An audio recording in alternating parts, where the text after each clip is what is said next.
থেকে যে আমাদের বাধার যে একটা সম্মুখীন। তো আমাদের কাছে মনে হয়েছে যে এটা শুধু সামনের নির্বাচনটা এনসিপির রাজনৈতিক চলার পথে একটা অধ্যায়। তো সব ফোকাসটা যে আমাদের ওইখানে, এবং তখনই আমরা না, সরকার সব গঠন ফোকাস করে ওখানে তাকে ডক্টর প্রধান। জাবির, সব ফোকাস ওখানে না, মানে কিছু ফোকাস কি আছে এই ইলেকশনটা নিয়ে? কিছু ফোকাস থাকলে তো, অবশ্যই। হ্যাঁ, কিছু ফোকাস থাকলে তো এই মোর্চাটার নেতৃত্ব কে দিচ্ছেন সেটা নিশ্চয়ই আপনারা ঠিক করেছেন। আচ্ছা, এখানে একদম প্রাইমারি লেভেলে এখন পর্যন্ত ওভাবে কোনো নেতৃত্ব বা কোনো ধরনের পদ পদবি এটা নির্ধারণ হয়নি। আপনারা সংবাদ সম্মেলন থেকে দেখেছেন খালেদ ভাই যে এখানে নাহিদ ইসলামকে মুখপাত্র ঠিক করা হয়েছে। এবং ওই সংবাদ সম্মেলনে যে এবি পার্টির সভাপতি আছেন মঞ্জু ভাই, উনিও হুম। এটা বলেছেন যে স্বাভাবিকভাবেই যেহেতু গণ অভ্যুত্থানের পরবর্তী এবং তরুণদের নেতৃত্বে যে দল গঠিত হয়েছে, বা পুরো দেশের আসলে মনোযোগ বা আকর্ষণ ওকে। যেটাই বলেন রাজনীতিতে এই নতুনদের প্রতি, তো স্বাভাবিকভাবেই তারাই সেন্টারে থাকবে, এটা মঞ্জু ভাই বলেছেন। কিন্তু এটা আসলে এখনো এত প্রাইমারি লেভেলে, তো কারণ আমি আমার প্রাইমারি লেভেলে আমার একটু আমার বলি খালেদ ভাই, প্রাইমারি লেভেলে এই জন্য বলছি কারণ পরিবর্তিত পরিস্থিতিতে, মানে গণ অভ্যুত্থানের পরে রাজনীতির যে কৌশল বা যে সমীকরণ, সেখানে এত আলোচনা এবং এত সমালোচনা, এত দিক বিবেচনা করে যে আমরা আসলে একটা পর্যায়ে পৌঁছেছি, এটাকেই আমি আসলে অনেক বড় সাকসেস হিসেবে দেখি। সো এর পরের ধাপে আমরা আম- কর্মসূচিতে যাব, এরপরে আমরা হয়তো নির্বাচনে যখন যাব তখন কিন্তু এই না, চলতে চলতে এই না, নেতৃত্বের বিষয়টা উঠে না, আসবে। ডক্টর জাবিন, আপনি হয়তো ঠিকই বলতেছেন যে আপনারা অনেক আলোচনা সমালোচনা নিজেদের মধ্যে, আপনারা আলোচনা সমালোচনা সবচেয়ে বেশি করেছেন আমার ধারণা। তারপরেও আমি এরকম প্রথম, মানে আমার আমার আমার আমি রাজনৈতিক মোর্চা করা হয়েছে অথচ নেতৃত্বে কে থাকছেন সেটি এখনো ঠিক করা হয় নাই, ফোকাস ওদিকে না, এইটা আমার প্রথম অভিজ্ঞতা। আমি জানি না মানে এরকম আর কোথাও কখনো দেখেছি কিনা। নিশ্চয়ই এইটাও একটা নতুন বন্দোবস্তেরই একটা অংশ। আমার মনে হয় যে না, আমরা আমি ভবিষ্যতে, আমি আমি আমি আপনাকে আর দেখি বলছি নাই না যে, মনে হয়, আমি আর দেখি নাই হ্যাঁ মনে হয় না, এরকম। হ্যাঁ না দেখে থাকতে পারেন, কিন্তু আমি বলছি না যে এখান থেকে কোনো নেতৃত্ব বা কোনো ধরনের এই জোটটার কোনো ধরনের কাঠামোগত চেঞ্জ হবে না, এটা আমি বলছি না। কিন্তু একদম প্রাইমারি পর্যায়ে যখন এই জোটটা গঠন হয় তার আগে প্রচুর আলোচনা হয়েছে, আমাদেরকে অনেক কিছু চ্যালেঞ্জ মোকাবেলা করে আমরা যে একসাথে হতে পেরেছি, আমি সেটাকেই সফলতা দেখছি। ওকে। এবং এইটার পরবর্তীতে ফোকাসটা ওইখানে যায় কিনা, এটা কিন্তু আমাদের একসাথে পথ চলার উপরেই নির্ভর করবে। ওকে, আপনার এই জোট। চ্যালেঞ্জটা ওভারকাম করে আপনারা একসাথে হতে পেরেছেন, সেটাকে আপনারা একটা বড় জায়গা মনে করতেছেন। আমি শুধু একটু জানতে চেয়ে রাখি, আপনারা যখন এনসিপি গঠন করেছিলেন তখন থেকে শুরু করে আজকে পর্যন্ত আপনারা এরকম একটা জোট করবেন যার একজন বামপন্থী বলে পরিচিত, আরেকজন খুব ডানপন্থী, যাদের নেতারা আগে জামাত করতেন, এরকম দুইটা দলের সাথে জোট করবেন, নির্বাচনী জোট, এইটা আপনাদের ভাবনাই ছিল কিনা, বা যখন আপনারা সে জোটটা করলেন তখন সেটাকে আপনারা একটা খুব সফলতা মনে করতেছেন কিনা? আমি আসছি আপনার কাছে, আপনার কাছে প্রশ্নটা করে রাখলাম। জনাব তাসনিম খলিলের কাছে একটু যাই। জনাব তাসনিম খলিল, বিএনপির ভারপ্রাপ্ত চেয়ারম্যান তারেক রহমান যাতে নির্বাচনের তফসিল ঘোষণার আগে দেশে না ফেরেন, আপনি ফেসবুক পোস্ট দিয়ে সম্প্রতি, আপনার ফেসবুক পোস্টে সম্প্রতি এরকম একটা আহ্বান আমরা দেখলাম। আহ, তার নিরাপত্তা নিয়ে এক ধরনের ষড়যন্ত্র তত্ত্বের আভাস আছে আপনার লেখায়। আমাদের প্রশ্ন হচ্ছে তার জন্য হুমকি আসলে কারা? মানে আমি কিন্তু তার জন্য হুমকিটা খুঁজে পাইতেছি না। আপনার কাছে কি মনে হয় তার জন্য হুমকি কারা? নাকি তিনি একটা, মানে আমার যেটা মনে হয় যে তিনি একটা ড্রাম বিটিং করতেছেন, এক ধরনের ড্রামাটাইজেশন করতেছেন, এক ধরনের তার কিছু ডার্টি লন্ড্রি আছে সেগুলি পরিষ্কার করতেছেন, এবং তিনি একটা এন্ট্রি নিবেন যে এন্ট্রিটাতে মনে হয় যে যে গডর প্রতীক্ষায় আমরা ছিলাম সেই গডও চলে আসছেন।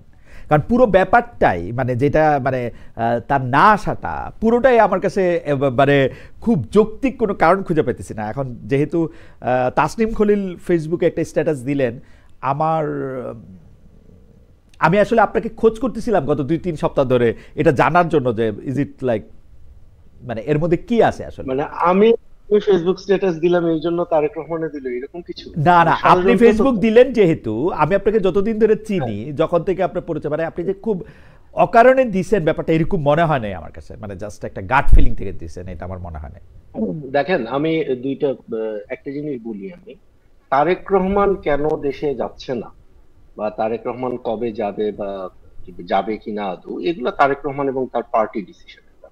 আমি একজন মানে আউটসাইড অবজারভার হিসাবে আমার অবজারভেশনটা বলছি, হ্যাঁ। হুম, তো এইখানে যেটা আপনি তো এই যে একটু আগে আমাদের তাসনুভাকে একটু বাইটিং প্রশ্ন করলেন না, যে প্রধানমন্ত্রী ক্যান্ডিডেট কে কে, হ্যাঁ, হুম, তো সে কিন্তু এটাও বলতে পারতো যে আমাদের নয়া বন্দোবস্তে আমরা কোনো প্রধানমন্ত্রী রাখবো না, হ্যাঁ। হুম। যাই হোক, আহ, আমার কাছে মনে হয় যে এই প্রশ্নটা আপনি যেটা বলতেছেন যে আমার পোস্টে আপনি ষড়যন্ত্র তথ্য পেয়েছেন, এরকম কোনো কিছুই ছিল না, আমি কোনো তথ্য দেইনি। আমি আমার ওপিনিয়নটা দিয়েছি। এখানে আমি দুইটা জিনিস দিয়েছি। একটা হলো সিকিউরিটি, একটা হলো তারেক রহমানের ব্যক্তিগত নিরাপত্তা, আর সেটার সাথে আমি যুক্ত করেছি হাই পলিটিক্স। এখন হাই পলিটিক্সটা কি? হাই পলিটিক্স হলো যে একটা রাষ্ট্রের সার্ভাইভালের প্রশ্ন। একটা রাষ্ট্র ভবিষ্যতে কি রকম আকার প্রকার নিতে পারে, রাষ্ট্র থাকবে কি থাকবে না, স্টেট ফেলিয়ার হবে কি হবে না, এই ধরনের উচ্চ রাজনীতি, যেটা মানে খুব ভালো বাংলা হয় না হাই পলিটিক্সের, সেটার সাথে যখন একজন ইন্ডিভিজুয়ালের নিরাপত্তার প্রশ্নটা জড়িত হয়ে যায়, এবং কেন তফসিল হওয়ার আগে তার আসা উচিত হবে না, এটা আমি অলরেডি সেখানে একটা হিন্ট দিয়ে বলেছি। এখন আমি আশা করব যে যারা হাই পলিটিক্স এর ব্যাপারটা বোঝেন তারা অলরেডি মেসেজটা পেয়েছেন। আর আপনি যদি বলেন যে ওয়েটিং ফর গডো, এখানে ওয়েটিং ফর গডের কোনো বিষয় না। এই উপমহাদেশে, ভারতীয় উপমহাদেশে যে যে ভূখণ্ডে আমরা আছি, যে উপমহাদেশে আমরা বসে আছি, সেখানে আমরা নির্বাচনকালীন মানে নেতাদের উপরে আক্রমণ তো আমরা কয়েকটা দেশে দেখেছি। প্রেমাদাসাকে সম্ভবত গ্রেনেড ছুড়ে হত্যা করা হয়েছে। তারপরে আপনি ইন্দিরা গান্ধীকে হত্যা করা হয়েছে। বেনজির ভুট্টোকে, সে যখন দেশে ফিরলো, এই তারেক রহমান যেভাবে ফিরবেন বলে বলা হচ্ছে, ওই রকম একটা সিচুয়েশনে তারেক বেনজির ভুট্টোর বহরে হামলা হলো এবং পরবর্তীতে তাকে অ্যাসাসিনেট করা হলো। তো নিরাপত্তা ঝুঁকি কি একেবারেই নাই তারেক রহমানের? এটা কি সবকিছুই আমরা ষড়যন্ত্র তত্ত্ব বলে উড়াই দিব? আর তারেক রহমান এখন দেশে আসছে না কেন, এবং মানে না আসায় আসলে তার লাভটা কি হচ্ছে আমি এটা বুঝতেছি না। ওকে। কারণ তারেক রহমানের, মানে তারেক রহমান দেশে আসাতেই বরং আমি লাভ দেখি। আমি যেটা দেখতেছি from right. My Vantage point, আমার মনে হয় যে এখানে হাই পলিটিক্স এবং সিকিউরিটি এখানে ওতপ্রোতভাবে জড়িত। ওকে, আমি একটু আপনার ফেসবুক স্ট্যাটাসটা একটু পড়ি। তাহলে কেন আমি ষড়যন্ত্রের শব্দটা না থাকেও অবস্থানটা বা বৈশিষ্ট্যটা পাচ্ছি, সেটা একটু হয়তো পাঠক বিচার করতে পারবে। জাতীয় রাষ্ট্রের প্রতি দায়িত্ব মা বাবার দায়িত্ব থেকেও বড়। নির্বাচনের তফসিল ঘোষণার আগে তারেক রহমানের বাংলাদেশ ফেরা উচিত হবে না। Questions of security and high politics must trump emotions. আপনি এটার ব্যাখ্যা দিয়েছেন। আমি দুই তিনটা জায়গায় আপনাকে একটু ছোট ছোট প্রশ্ন করতে চাই। আপনি প্রেমাদাসার কথা বললেন, ইন্দিরা গান্ধীর কথা বললেন, বেনজির ভুট্টোর কথা বললেন। তিনটা আসলে তিন ধরনের ইতিহাস। রাজীব গান্ধীর কথা বলেছেন না আপনি? চার ধরনের পরিস্থিতি আসলে আপনি তারেক সাহেবের সাথে কোন পরিস্থিতিটা আসলে মেলাচ্ছেন? কারণ প্রেমাদাসা, ইন্দিরা, বেনজির ভুট্টোরটা মিলাইছে, আপনি বেনজির ভুট্টোটা মিলাচ্ছেন। তো বেনজির ভুট্টোটা মানে মেলানোর পরে, ক্লোজেস্ট বেনজির ভুট্টোটা মিলানোর পরে আপনাকে তো সাথে সাথে তাহলে ওইটাও আপনাকে মিলাইতে হবে। বেনজির ভুট্টোর কে পছন্দ করেন না এরকম সরকার অথবা সামরিক বাহিনীর শীর্ষ নেতৃত্ব সে সময় সেখানে ছিল, আপনি সেরকমটা মনে করতেছেন কিনা? সরকার বা সামরিক বাহিনীর শীর্ষ নেতৃত্ব, মানে তারেক রহমানকে মানে সিন থেকে সরায় দেওয়া বা তাফসিল পিছায় দেওয়ার মতো অ্যাক্টর তো বাংলাদেশের ভিতরে এবং বাংলাদেশের বাইরে কম না। এটা তো আচ্ছা। আমরা সবাই জানি। এখন ওই ওই আলোচনায় যদি যাইতে হয় তাহলে তো আমরা পুরো 1 ঘন্টায় ওইটা নিয়েই আলোচনা করব। আহ, আহ, আমরা আমরা 1 ঘন্টা না, আমরা হয়তো আরেকটু বেশি সময় এটা আলোচনা করতে চাই, কিন্তু এই আলোচনাটা করার জন্য আমাদের আসলে আরেকটু ইকুইপড হইতে হবে। কিন্তু আপনি বলতেছিলেন যে তারেক সাহেব দেশে না আসলে কি সুবিধা। আমি দুই তিনটা বলতে পারি আপনাকে আমার হাইপোথিসিস। আমি মনে করি তারেক সাহেব দেশে না আসলে সুবিধা, তার দলের ভিতরে অনেক অন্তর্কোন্দল আছে, সেই দলের অন্তর্কোন্দলটা তিনি দূর থেকে মেটাতে চান। আমি জানি যে দলের মধ্যে থেকে তিনি আসলে এখন পর্যন্ত ভারপ্রাপ্ত চেয়ারম্যান হলেও তিনি আসলে চেয়ারম্যানের দায়িত্ব পান নাই। চেয়ারম্যানের দায়িত্ব না পাওয়া মানে আসলে তারেক রহমান সাহেবের বিএনপিতে কোনো লিখিত ক্ষমতা নাই। আসলে তিনি আসলে বিএনপির কোনো কমিটি চেঞ্জ করতে পারেন না, তিনি তার কোনো দল চেঞ্জ করতে পারেন না। এই ব্যাপারে তিনি নিশ্চিত হতে চান। তিনি আসলে তার কিছু, যেগুলি আমি ডার্টি লন্ড্রি বলতেছিলাম, যে তিনি জানেন যে 15 বা 17 বছরের সময় আওয়ামী লীগের বিভিন্ন জায়গায় তাদের দলের লোকজনরাই বিভিন্নভাবে তথ্য পাচার করেছেন, সেগুলি তিনি চিহ্নিত করতে চান। তার আরও লাভ হচ্ছে যে তিনি এই নিরাপত্তার কথা বলে বলে দেশে না এসে দেশের মানুষের সিম্পেথি ড্র করতে চান, আমার হাইপোথেসিস। জনাব তাসনিম খলিল, আপনি যদি একটু মন্তব্য করতেন। অবশ্যই হাইপোথেসিস তো এইভাবে আপনি যদি মানে এভিডেন্সিয়ারি বার্ডেন না নেন, আপনার হাইপোথেসিস প্রেজেন্ট করলে তো আমি বলতে পারবো না যে আপনার থিসিস ট্রু নাকি ফলস। হ্যাঁ, আমি আমার হাইপোথেসিস বলতে পারি। আমি বলতে পারি যে সম্ভবত তফসিল ঘোষণা হওয়ার আগে উনি আসলেই আসবেন, বা তফসিল ঘোষণা হওয়ার পরে উনি আসবেন। ওকে, আর আপনি যে বিএনপির একটু বলে নেই ভাই, বিএনপির যে আপনি সংগঠনের অবস্থার কথা বললেন, দেখেন আমরা ফেসবুকে অনেক কিছু দেখি, ঢাকার এই যে এলিট সোসাইটিতে অনেক আলাপ আলোচনা হয়, টক শোতে অনেক আলাপ আলোচনা হয়। আমি অক্টোবর মাসে আমি বাংলাদেশে আসছি, তারপর থেকে আমি পুরো বাংলাদেশ ঘুরছি। হ্যাঁ, সো আমি যেটা এখন বলতেছি এটা এমপ্যারিক্যালি আমি নিজের চোখে যেটা দেখছি। বাংলাদেশের আমি সিলেট ডিভিশনে গেছি, আমি চিটাগাং ডিভিশনে গেছি, আমি খুলনাতে গেছি, আমি বরিশালে গেছি, এবং প্রতিটা জায়গায় except a few places BNP খুবই সংগঠিত অবস্থায় আছে, এবং তারেক রহমানের প্রতি বিএনপির লয়্যালটির কোনো ঘাটতি নেই। এবং বিএনপিতে এন্টি তারেক ফিগার যারা পরিচিত, এরাও কিন্তু প্রকাশ্যে তারেক রহমানের বিরোধিতা করতেছে। তো তারেক রহমান তার পার্টি সামলাতে পারবে না, বিদেশ থেকে তাকে সামলাতে হবে, দেশে গেলে বিপদে পড়ে যাবে, এটা আমার মনে হয় হাইপোথিসিস হিসাবে একটু উইক। ওকে, আমি এগ্রি করলাম। তফসিল ঘোষণা পরে কি নিরাপত্তা ঝুঁকি যেটা ছিল সেটা মানে কেন কমবে? মানে তাকে কি স্পেশাল কোনো ব্যবস্থা দেওয়া হবে বা কিছু করা হবে রাষ্ট্রের পক্ষ থেকে? আপনি এরকম মনে করতেছেন? এখানে আমরা এমন কোন ট্রিগার ইভেন্ট চাই না। আমি খুব মানে ওয়াইড একটা অ্যাঙ্গেল থেকে বলতেছি, কোনো ইন্ডিভিজুয়ালকে নিয়ে বলতেছি না। আমরা যারা বাংলাদেশের ভালো চাই, আমরা যারা বাংলাদেশের ওয়েল উইশার, আমরা এমন কোনো ট্রিগার ইভেন্ট চাই না যেটাকে কেন্দ্র করে নির্বাচনকে পিছিয়ে দেওয়া হতে পারে অথবা নির্বাচন হবে না এরকম কোনো সিচুয়েশন ক্রিয়েট হতে পারে। এটা অনেক ধরনের ফোর্স মাজুরে যেটা বলে, অ্যাক্ট অফ গড। কালকে যদি এখন ধরেন একটা ভয়াবহ ভূমিকম্প হয়ে গেল, হ্যাঁ, কয়েকদিন আগে যে আমার এই বাসাতেই সকালবেলা ঘুম থেকে উঠার পরে দেখলাম ভূমিকম্প হচ্ছে, তো এখন ভয়াবহ একটা ভূমিকম্প হয়ে গেল, তখন আপনার ইলেকশনটা পিছিয়ে হবে, রাইট? অথবা ধরেন কোন একটা রাজনৈতিক নেতা সমাবেশের এক কোনায় একটা হামলা হলো, সেটাকেও কেন্দ্র করে এমন কোন অরাজক পরিস্থিতি সৃষ্টি হতে পারে যেটার কারণে ইলেকশন পিছিয়ে। তো এই জন্য সব দিক বিচার করে আমরা এমন কোন ট্রিগার ইভেন্ট চাচ্ছি না যেটার কারণে ইলেকশনের তফসিলটা পিছায় দিতে হয় বা নির্বাচনটাকে সাসপেন্ড করে রাখা। এই পর্যায়ে শেষ প্রশ্ন, এই কোন একটা রাজনৈতিক দলের কোনা দিয়ে একটা ছোট জিনিস বা কোন একটা রাজনৈতিক নেতা উপর আক্রমণ, সেটা জামাত বা এনসিপির উপরে হইলে হবে না, এটা তারেক রহমানের উপরেই হইতে হবে যদি কেউ পিছনে না যায়। কেন, আমাদের জামাতের আমির সাহেবের সমাবেশেও হতে পারে, আমাদের তাসলিমা জাবিন এখানে আছেন, ওনার সমাবেশেও হতে পারে। আমরা এটা অবশ্যই চাই। আমরা অন্তর্বর্তীকালীন সরকারকে আহ্বান করব যেন সকলের নিরাপত্তা নিশ্চিত করা হয়। উনাদের সুযোগ থাকলে উনাদেরও বিদেশ থাকা উচিত এখন। ওনারা কি বিদেশ থাকবেন কিনা আপনার কি মনে হয়? সেটা আমার মানে আমি জানতে চাইছি আপনার কাছে যে উনাদের সুযোগ থাকলে উনারাও কি তফসিলের আগ পর্যন্ত বিদেশ থাকা উচিত কিনা। না, তাই এটা তো তাদের ডিসিশন। তাদের কাছে যদি মনে হয় যে তফসিলের আগে তারা বিদেশে থাকবেন, তফসিলের পরে তারা বিদেশ থেকে ফিরবেন, এটা তো তাদের ডিসিশন। ওকে, এটা তো শফিকুর রহমান সাহেব তো নিয়মিত লন্ডন যাচ্ছেন, উনি কেন যাচ্ছেন সেটাও তার একটা হয়তো উনার কিছু অ্যাসেসমেন্ট আছে, তাই। ওকে, তাসলিম খলিল, আপনাকে ধন্যবাদ। আমি একটু দর্শক ডক্টর জাবিনের কাছে যাওয়ার আগে আমি একটু দর্শকদের মতামত পড়ি। নাইম খান সাহেব, উনি C7J, উনি আমাকে বলেছেন যে তারেক রহমান নিয়ে আপনার এত চুলকানি কেন খালেদ।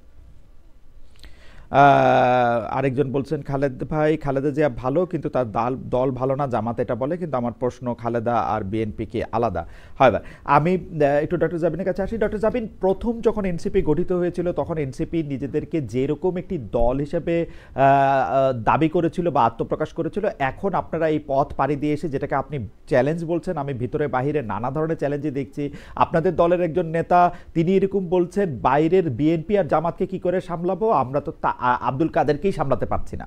আমি বিএনপি এনসিপির একজন প্রার্থীর কথা বলছি যে তিনি এরকম কথা বলছেন যে এই চ্যালেঞ্জটার পরে আপনারা এখন যে জোটটা গঠন করেছেন এবি পার্টির সাথে এবং রাষ্ট্র সংস্কার আন্দোলনের সাথে, এতে আপনারা আপনাদেরকে সফল মনে করেন কিনা? মানে আপনারা এই চ্যালেঞ্জটা অতিক্রম করেছেন, একটা ভালো জায়গায় এসেছেন, এরকম মনে করেন কিনা? হ্যাঁ, এটা আমি তো যখন লাস্টবার বলছিলাম, এটা অবশ্যই এটা একটা বিরাট সাফল্য। এই কারণে আপনি বলছিলেন না যে ডান ঘরানার বাম ঘরানার সাথে জোট করার কোনো পরিকল্পনা ছিল কিনা, বা আমরা যখন দল শুরু করি, আপনি দেখেন আমরা যখন দল গঠনের পরে আমাদের বিশেষ করে মৌলিক সংস্কার প্রশ্নে যখন ঐকমত্য কমিশনে ডিবেটগুলো হচ্ছিল, আমরা যখন আলোচনা সমালোচনাগুলো চলছিল, তখন কিন্তু আমরা দেখলাম যে এই আমরা যারা যারা কাছাকাছি আছি, এবং তখন যে পরিমাণ ডিবেট করে আমরা শেষ পর্যন্ত জুলাই সনদকে গণভোট পর্যন্ত নিয়েছি, এবং এই পুরো প্রক্রিয়ার মধ্যে আহ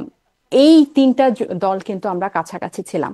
সো এই তিনটা দলের হয়তো আমি যেটা গত পরশুদিনও এক জায়গায় বলছিলাম যে সাংগঠনিক শক্তি হয়তো অতটা বেশি না, ভোটের মাঠে হয়তো দুর্বল, কিন্তু এই তিনটা দল কিন্তু সংস্কারপন্থী। এবং এটা শুধু সামনের 26-এর নির্বাচন পর্যন্ত না। আমি আপনাকে একটা ছোট্ট উদাহরণ দেই। আজকেই দুর্নীতি বিরোধী দিবসে তারেক রহমান সাহেব কিছু দুর্নীতির বিরুদ্ধে যুদ্ধে ওনাদের কিছু পরিকল্পনার কথা বলেছেন। তার মধ্যে প্রথমটা হচ্ছে স্বাধীন সাংবিধানিক প্রতিষ্ঠান, যেখানে দুদক আর নির্বাচন কমিশনের কথা উল্লেখ করেছেন। ওনারা কিন্তু সংস্কার প্রস্তাবে দুদকের প্রধান যে একজন নিরপেক্ষ বডি নিয়োগ দিবে সরকারের নির্বাহী ক্ষমতার বাইরে গিয়ে, সেটাতে কিন্তু ওনারা রাজি হয় নাই। ওনারা এই পরিকল্পনার মধ্যে উনি পুলিশের সংস্কারের কথা বলেছেন, অথচ পুলিশ অধ্যাদেশ যেটা অনুমোদন হয়েছে বা খসড়া, সেটাতে ওনাদের আপত্তি ছিল। ওনারা চিঠি দিয়ে বিবৃতি দিয়ে সেটাতে বাধা দিয়েছেন। সো এই যে অঙ্গীকার ভঙ্গের যে একটা সংস্কৃতি বাংলাদেশের অতীত থেকে আছে, রাজনীতিতে আছে, এটা মোকাবেলা করার জন্য 26-এর পরবর্তী নির্বাচনেও কিন্তু আমাদের একটা জোরালো ভয়েস লাগবে, আমাদের একটা জোরালো জোট লাগবে। তো এই তিনটা দল কিন্তু আমার কাছে মনে হয় যে এসব প্রশ্নে অনেক জোরালো ভূমিকা রাখতে পারবে। ডক্টর জামিন, আপনি আদর্শগত মিলে কথা বলছেন এই তিনটা দলের, মানে আমি এনসিপির কথা জানি না, কারণ এনসিপির প্রশ্ন করে কোনো জবাব পাই না। আদর্শগত মিল এবি পার্টি আর রাষ্ট্র সংস্কার আন্দোলনের মধ্যে আছে বলছেন না? আমি বলছি যে জুলাই গণ অভ্যুত্থানের যে আকাঙ্ক্ষা যেটা ছিল, যে আমাদের পুরনো যে নিয়ম কানুনগুলা ছিল রাষ্ট্র কাঠামোর, সেগুলোর পরিবর্তনের জন্য আমরা তো একদম শুরু থেকে সংবিধানের পরিবর্তন হয়ে গণপরিষদের মাধ্যমে চেয়েছিলাম, সেটা হয় নাই। সেখান থেকে জুলাই সনদের উপর অনেক আলোচনা হয়ে সর্বশেষ গণভোটে গেল। এই পদগুলা কিন্তু আমরা আলাদা আলাদা তিনটা দল একসাথে পার করেছে। আমি একটা কথা বলি খালেদ ভাই, যে আপনি আদর্শের কথা বলছেন, আপনি দেখেন গত কয়েক মাসে আপনার মনে পড়ে জুলাইয়ের হত্যাকাণ্ডের বা বাংলাদেশের গত 54 বছরে বাংলাদেশের উন্নতি, বা এই জুলাই গণ অভ্যুত্থান কেন হলো, এটা আমাদের কোনো আমাদের ব্রেইনে আছে, আমাদের স্মৃতিতে আছে? এটা পুরাটা ওয়াশ আউট হয়ে গেছে নির্বাচন দিয়ে, পুরাটাই, মানে একেবারেই। এবং আমি একটু কথা বলি, কার কথা বলছেন? এনসিপির ওয়াশ আউট হয়ে গেছে সেটা দেখতে পাচ্ছি, আমাদের আছে। আমি না না না, এটা ভুল বললেন। কিভাবে আছে আপনি দেখেন, আমার মাথায় তো আর আপনি নাই, আমার মাথায় তো আপনি নাই, এনসিপির মাথায় আপনি আছেন, আমার মাথায় তো আপনি নাই। আপনি তো জানেন না যে এটা ওয়াশ আউট হয়ে গেছে কিনা। আমি ভুল কেমনে বলবো? আপনি কি এটা কোনো আলোচনা দেখেন? আপনি দেখেন লক্ষ্মীপুরে, আমি পরশুদিনের নিউজ বলি, আমি লক্ষ্মীপুরে একটা জেলা যুবলীগের সভাপতির ছাদ থেকে 25-30 জন অস্ত্রধারী সাধারণ ছাত্রদের উপর গুলি করেছিল। পরশুদিনের নিউজ বলছি আমি, পরশুদিন বা তার আগের দিনে লক্ষ্মীপুরে একটা অস্ত্র উদ্ধার হয় নাই। তারা রেস নিয়ে নিয়ে লক্ষ্মীপুরে এখনো নিহত, ওখানে 4 জন ছাত্র নিহত হয়েছে, বেশ কয়েকজন আহত হয়েছে।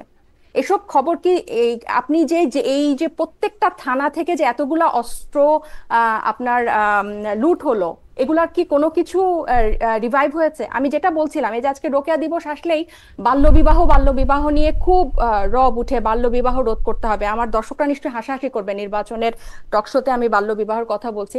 বাংলাদেশে প্রতি 2টা মেয়ের মধ্যে 1টা মেয়ের হচ্ছে বাল্যবিবাহ হয়, 2টা মেয়ের মধ্যে। সো আপনি যদি এই আদর্শিক ক্যাচালে বা সাংস্কৃতিক ক্যাচালে, বাইনারি রাজনীতির মধ্যে এই নীতি নির্ধারক পর্যায়ে যারা যান, তাদেরকে যদি আপনি ছাড় দিতে থাকেন, তাহলে ওই নির্বাচন আসবে, গণ অভ্যুত্থান আসবে, মানুষ মরবে, একদল গিয়ে আরেক দল আসবে। তারা নির্বাচনের আগে নির্বাচনী ইশতেহার দিবে, নির্বাচনী প্রতিশ্রুতি দুর্নীতি যুদ্ধের বিরুদ্ধে অনেক পরিকল্পনা ঘোষণা করবে, কিন্তু পরবর্তীতে গিয়ে সেগুলোর আর কোনো বাস্তবায়ন হবে না। না তো না এইবার না, যাতে এগুলোর বাস্তবায়নটার পাহারাদার হিসেবে আমরা তো বলেছি, এবং এই সংস্কার প্রক্রিয়াটা যাতে জোরদার থাকে, সেজন্য আমি বলি যে এই জোটটা খুবই গুরুত্বপূর্ণ। রাইট। এখানে আপনি বারবার এনসিপির আদর্শিক কথাটা বলেন। আপনি মানে এই ডান বামের বাইরে গিয়ে এই ডান আপনি ভুলে যান, আপনি ধরতে পারছেন না এনসিপির আদর্শকে। আমরা বারবার বলার পরও আপনি ধরতে পারছেন না এনসিপির আপনারা বারবার আদর্শকে। বলেছেন নাকি? Good enough. কিন্তু হ্যাঁ, আমরা তো বারবার পরিষ্কার করি জি, সেটা আমরা কি? কোন আপনি দেখেন আজকের না, আপনি প্রশ্নটা আগে করেন। এই আপনাদের এই কথা নিশ্চয়ই আমরা শুনবো, অনেকবার শুনেছি। আপনি প্রশ্নটা করেন যে মানে ধরেন ডান বামের বাইরে গিয়ে আমরা ডান বাম ধরেন রাষ্ট্র সংস্কার আন্দোলনকে যদি আমরা বামপন্থী ধরি, এবি পার্টিকে যদি আমরা বামপন্থী ধরি, তাহলে এনসিপি আসলে কোথায় দাঁড়ায় আছে? এনসিপির আলাদা অস্তিত্বটা কি? আমি যখন থেকে প্রোগ্রামের শুরু থেকে এই তিনটা জোটের উদ্দেশ্য বলার পরও আপনি এখনো ওইখানেই আছেন যে আদর্শিক কেন এখানে কোনো মিল আছে কিনা। আমি যখনই বলছি যে এই পরবর্তী জুলাই পরবর্তী যে নতুন রাজনীতির কথা আমরা বলছি, নতুন বাংলাদেশ পরিবর্তনের যে কথা বলছি, মৌলিক সংস্কার কাঠামোর যে পরিবর্তনের কথা বলছি, সেগুলোর আলোচনাটা জারি রাখার জন্য, সেগুলোর আওয়াজটা জারি রাখার জন্য, সেটাকে রাজপথে আরো জোরালো করার জন্য আমরা একসাথে হচ্ছি। তারপরও আপনি ঘুরে ফিরে আদর্শিকে গেলে কি আমার ভুল হয়েছে, আমাকে ক্ষমা করবেন। প্রসঙ্গটা কেন আনলাম? আপনি বাল্যবিবাহের প্রসঙ্গ এনেছেন, ভালো করছেন। আপনি মৌলিক সংস্কার কাঠামোতে আমি আসি। আপনারা মৌলিক সংস্কার কাঠামোতেও কি এক জায়গায় দাঁড়ায় আছেন তিনটা দল? আমার জানার জন্য জানতেছি মৌলিক সংস্কার কাঠামো। আমরা কি জুলাই সনদের এই যেই সুপারিশগুলাতে আমরা একমত হয়েছি বা যেগুলা এই গণভোটে নেওয়া পর্যন্ত, এটাতে কি আমরা পুরা প্রক্রিয়াটাতে কি আমরা কাছাকাছি ছিলাম না? আমরা কি সাংবিধানিক প্রতিষ্ঠানগুলো নিরপেক্ষ নিয়োগ চাই নাই? আমরা তত্ত্বাবধায়ক সরকার ব্যবস্থাটার একটা নিরপেক্ষ নিয়োগ চাই নাই? এবং আপনাদের সবচেয়ে কাছাকাছি ছিল জামায়াতে ইসলামী, এই যেগুলি বললেন সেগুলির মধ্যে। তো তাদের সাথে তো আপনারা জোট করতে পারেন নাই। জোট ওনাদের সঙ্গে যখন করছেন তখন নিশ্চয়ই এটার একটা কারণ আছে, তাই না? আমি সেই কারণটা ধরতে চাইতেছিলাম। আমরা তো বিএনপির সাথেও জোট করি না। এখানে জামাত বিএনপির সাথেও করেন নাই। বিএনপি আপনাদের থেকে একটু দূরে ছিল, কিন্তু জামায়াত আপনাদের খুব কাছাকাছি ছিল। গণ অভ্যুত্থানের আগে ছিল দুইটা দল, বিএনপি আওয়ামী লীগ, এবং গণ অভ্যুত্থানের পরে হয়ে গেছে এখন বিএনপি জামাত। তিনোটা দলই হচ্ছে পুরনো এস্টাবলিশমেন্টের এবং পুরনো চিন্তাধারার। এই জামাত ইসলামকে একজন নারী প্রার্থীও কেউ মনোনয়ন দিয়েছে? দেয়নি কিন্তু।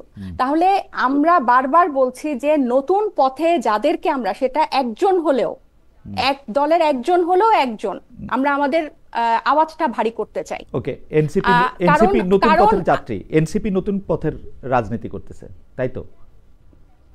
অবশ্যই, এটাই তো আমরা বলে আসছি। কারণ আপনি দেখেন এই যে এবি পার্টি এবং রাষ্ট্র সংস্কার আন্দোলনও,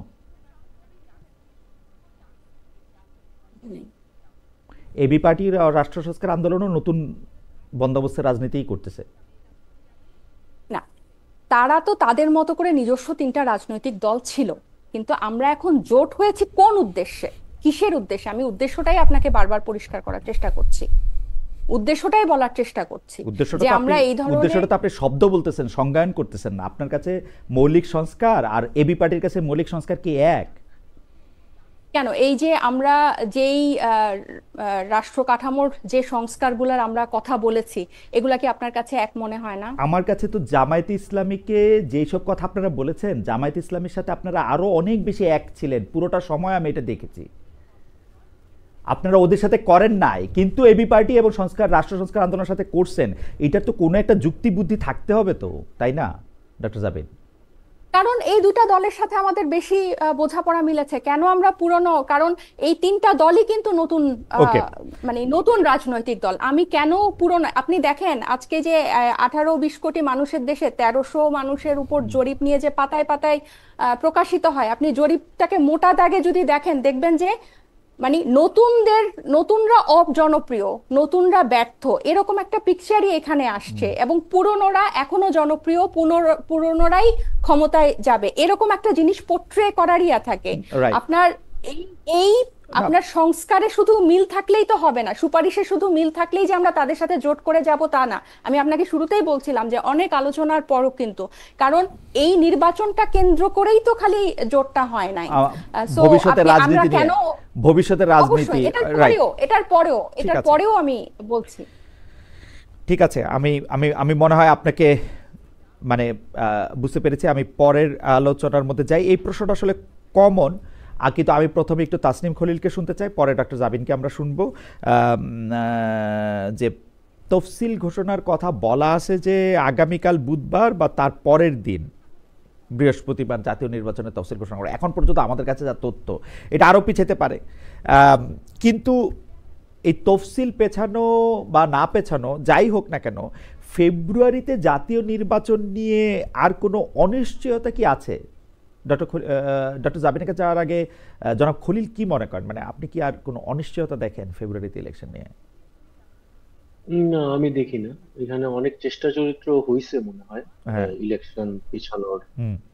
আমরা তো একবার দেখলাম যে গভর্নমেন্ট জুন মাসের পরে ইলেকশন দিতে চেয়েছিল, বাট পরে সেখান থেকে সরে এসে তারা ফেব্রুয়ারিতে ইলেকশন করবে এরকম একটা ঘোষণা দিল। হুম। তফসিল কালকেই হয়ে যাওয়ার কথা আমরা যতদূর শুনতেছি, বা এর হুম। পরের দিন হবে। এর পরে আমার মনে হয় একবার তফসিল ঘোষণা হয়ে গেলে হুম।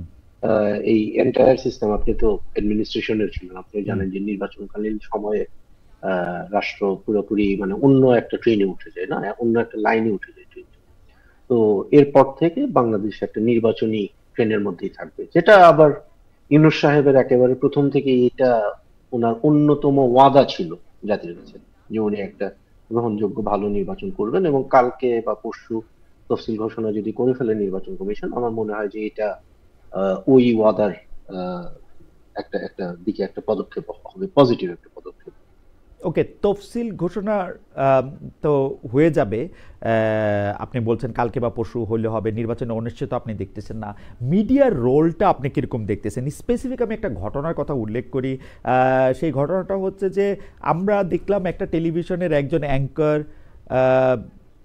এবং তার সাথে তার একজন গেস্টের যে কথামালা, কথাবার্তা, মানে এই পুরোটা নিয়ে মিডিয়ার মধ্যে কিন্তু এক ধরনের আলোচনা এরকম আছে যে এটা কিরকম হইতেছে, মানে এটা কোনটা হওয়া উচিত?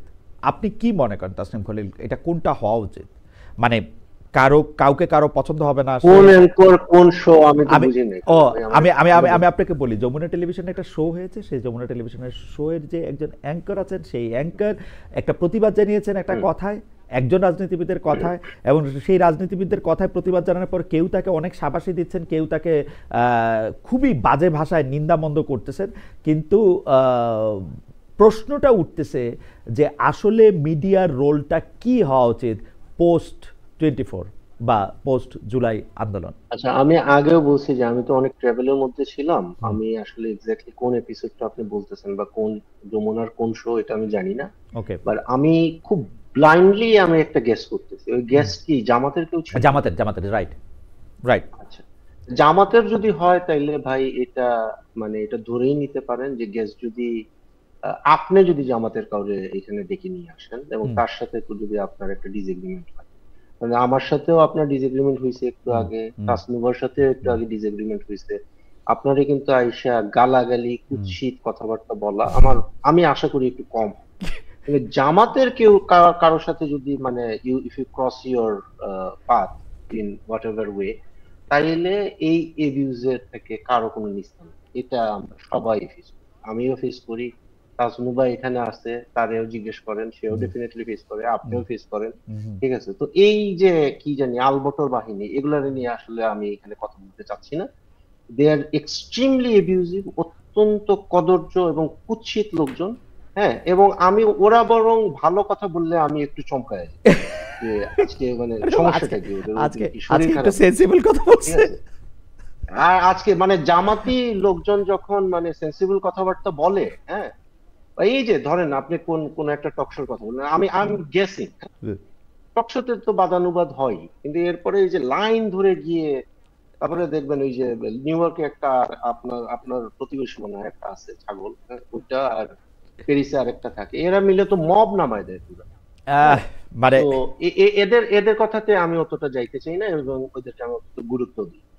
আচ্ছা, এই পর্বে আমি ডক্টর জাবিনের কাছে আসার আগে একটা শেষ প্রশ্ন। আমরা কিন্তু ডক্টর জাবিনদের যে এখন জোট সঙ্গী, সে এবি পার্টির সাধারণ সম্পাদককে এক ধরনের প্রতিবাদের বা মবের শিকার হতে আমরা দেখলাম। যদি ও তাকে ভুয়া বলা বা তাকে গায়ে হাত না দিলেও তাকে অনেক গালাগালি করা, এগুলি মানে এইটাকে আপনি আসলে কিভাবে দেখবেন? মানে এইটা যদি ট্রেন্ড হিসেবে চালু হয়ে যায়, এটা তো আমাদের জন্য খুব ভালো না।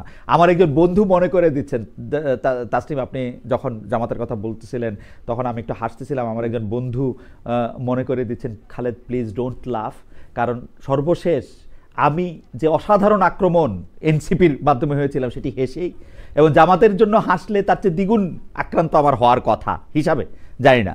যাই হোক, হাসি নাই ভাই। তারপরে এখন খলিল একটু বলেন যে এইটার মধ্যে আমরা আসলে ফুয়াদ মানে সাহেবকে যে করা হয়েছে ওইটা জি আমি বরিশালে আমি পুরো কন্টেক্সট আসলে জানি না। আমি যে জাস্ট একটা পার্ট অফ দ্য ভিডিও আমি দেখছি। ডেফিনেটলি ওইখানে ওনাকে যেভাবে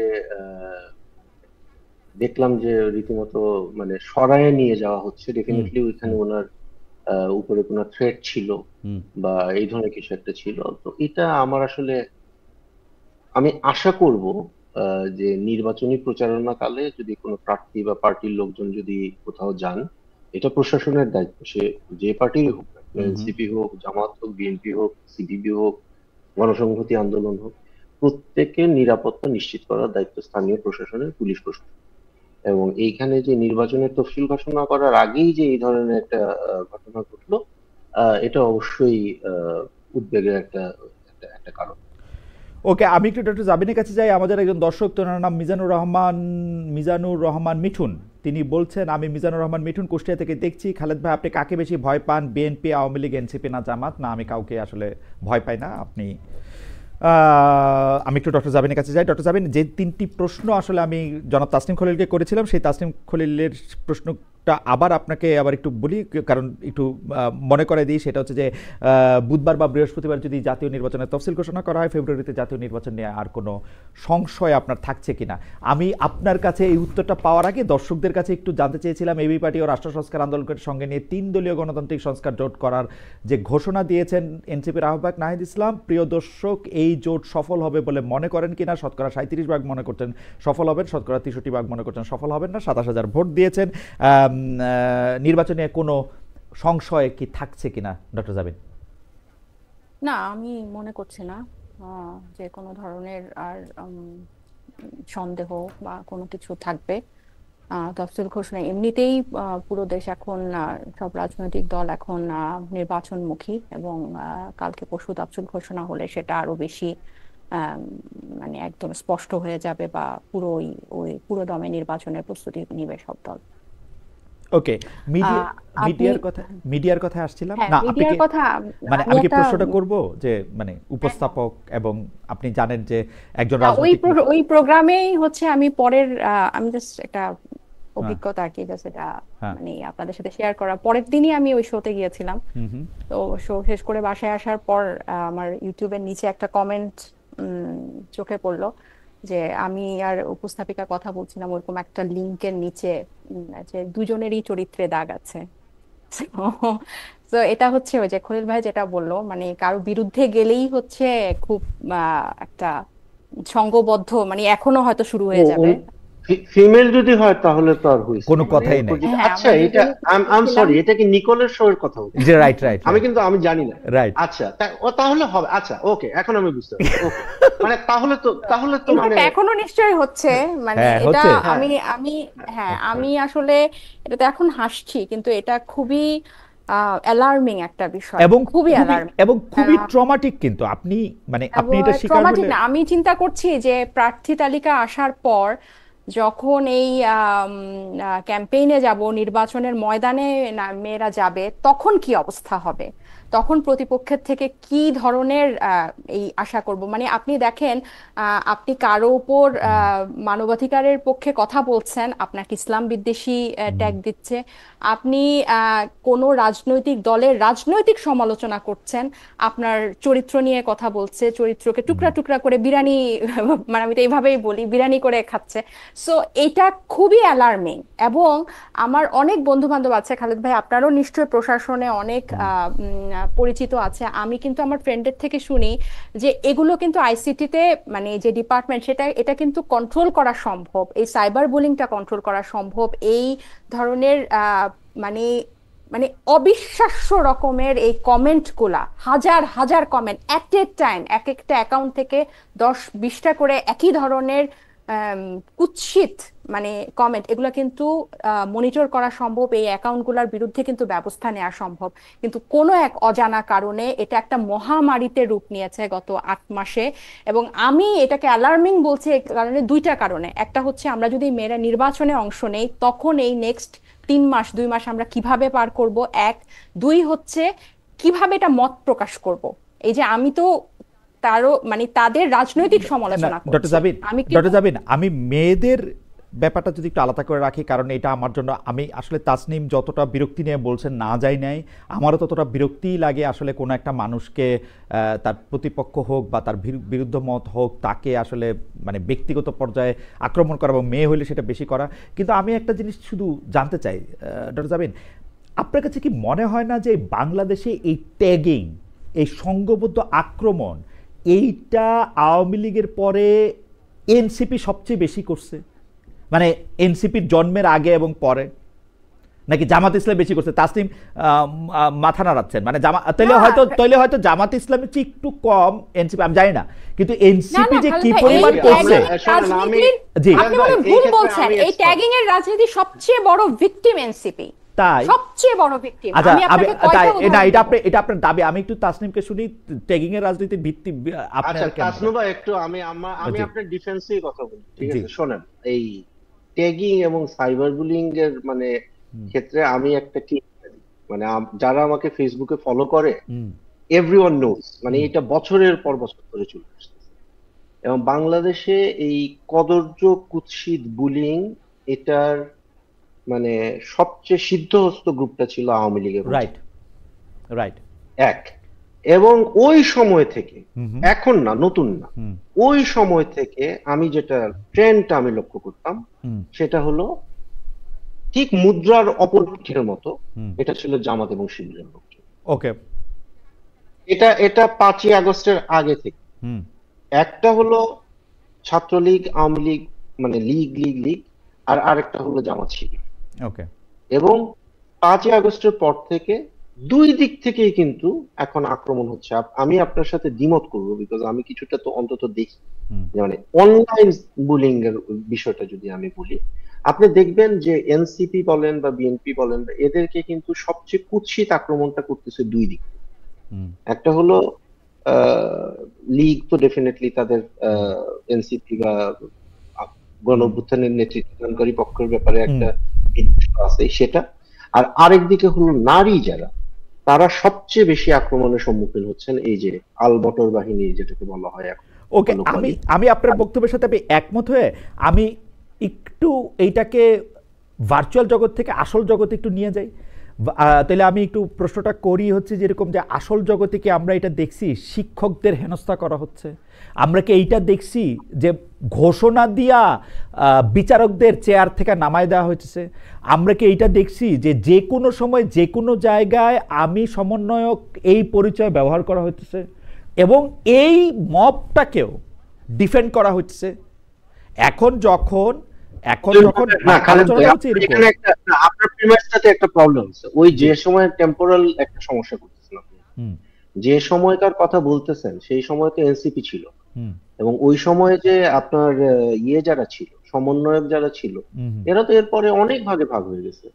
এই আপ বাংলাদেশ, ডাউন বাংলাদেশ, তারপরে আরো কি কি হয়েছে না, বিভিন্ন পার্টি, ইনকিলাব মঞ্চ, এই মঞ্চ, সেই মঞ্চ, মানে এই সবাই যে ওই সময়কার মব যারা করছে বা ওই সময়কার ট্যাগিং সন্ত্রাস যারা করছে, এরা সবাই যে এনসিপি তে চলে আসছে, এটা তো আমরা না প্রমাণ না, করতে এনসিপি পারবো। না হলো আপনি যদি এখন মোটের উপর চরিত্রটা এক। আপনি দেখেন যে দলগুলি আপনি বললেন, সেই দলগুলির একটা দল যে ভাষায় ওইটা না ওইটা ছিঁড়া ফেলবো বলে এবং মানুষকে দেখলে সংঘবদ্ধ আক্রমণ করে, তারা তাদের জোটবদ্ধ দলের একজন প্রার্থী কোথাও গেলে যখন আক্রান্ত হইতেছে, আমরা তারা সাপোর্ট করতেছি না, কিন্তু আমি প্রশ্নটা তো করতেই পারি, এটা শুরুটা আপনারা করছেন কিনা, এইটার দায় আপনারা নিবেন কিনা যে আমরা আগে যেগুলি করছি সেগুলি ঠিক করি নাই।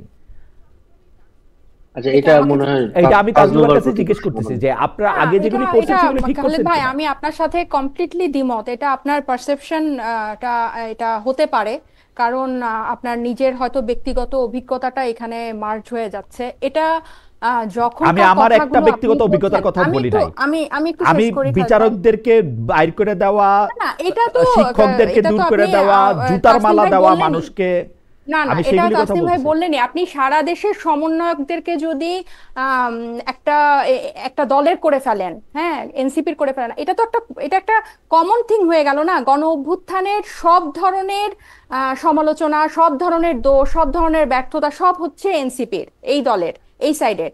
আর যখনই জুলাই যোদ্ধাদের কোনো অবহেলা হয়, কোনো চিকিৎসার, সব দোষ আমাদের, কিন্তু ভাগীদার হচ্ছে আমরা সবাই। এই কথাটা তো আমি আপনার শোতে এর আগেও বলেছি। তো আপনি যে এই কথাগুলো বলছেন, আপনি দেখেন একটা বৈষম্য বিরোধী ছাত্র আন্দোলন, এই ব্যানারে যে গণ অভ্যুত্থান হলো, এখানে পুরো দেশের ছাত্ররা অংশ নিয়েছিল এবং পরবর্তীতে এটা একটা নির্দলীয় ব্যানার ছিল।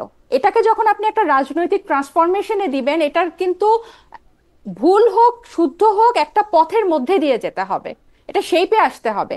এখন তখন যা যা হয়েছিল, এটার জন্য যদি এখনো এটাকেই কোরিলেট করে আপনি বলেন যে এটার সূত্রপাত আমরা করেছি, এটা অত্যন্ত ভুল কথা। কারণ এটা সবচেয়ে বড় ভিকটিম, আমি যেটা বলছি, এই যে ট্যাগিং করা বা এই ধরনের সবকিছুর মানে ফোকাসটা এনসিপির উপর রাখা, বা এই নতুনরা বিশেষ করে এই সবগুলোর বয়ানটা গিয়ে কোথায় শেষ হয়, যে নতুনরা পুরানোদের মতো।